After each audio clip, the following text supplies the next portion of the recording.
निर्दयी कसाई और मासूम बकरी की कहानी। एक कसाई अपनी दुकान पर था। रात काफी हो गई थी और अब वह दुकान बंद करने ही वाला था कि अचानक एक ग्राहक आया और बोला, मुझे 2 किलो ताज़ा मटन मांस चाहिए। कसाई का स्टॉक समाप्त हो चुका था, किंतु वह आए हुए ग्राहक को भी खाली जाने नहीं देना चाहता था। उसके मन में लालच जागा। उसने पास में बंधे बकरे की ओर देखा। लगभग 25 से 30 किलो होगा। यदि इसे अभी काट दिया तो सुबह तक शेष मांस खराब हो जाएगा। अचानक उसके मन में एक विचार आया। उसने ग्राहक से कहा, मांस तो समाप्त हो गया, किंतु एक तरीका है।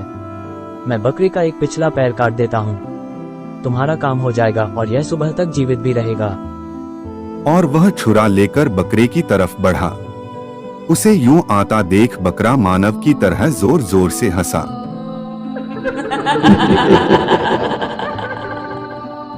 लेकिन इस आश्चर्यजनक घटना पर ग्राहक स्वयं को नहीं रोक सका। उसने बार बार बकरे से आग्रह किया कि वह अपनी इस हंसी का रहस्य समझाए। अरे तुम इस स्थिति में भी हंस रहे हो, क्या बात है?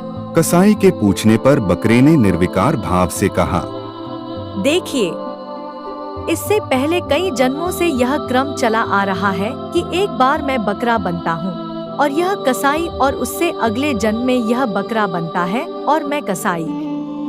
यह क्रम निरंतर चल रहा है।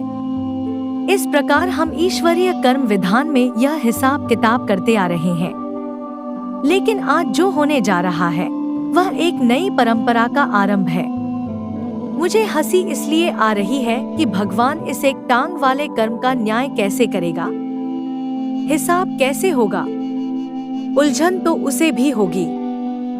यह सब कुछ सुनकर कसाई और ग्राहक दोनों का मन इस संसार के मोह माया से दूर हो गया और वो दोनों बकरियों को लेकर दूर किसी सुरक्षित जगह चले गए और वहीं रहने लगे और तपस्या करने लगे, और उन बकरियों को वहां किसी भी प्रकार का कोई भी भय नहीं था।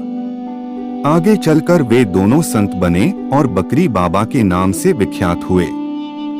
अगर आपको यह कहानी अच्छी लगी हो तो लाइक और सब्सक्राइब जरूर करें, और मेरी इस वीडियो को अंत तक देखने के लिए आपका दिल से धन्यवाद। जय हिंद, जय भारत।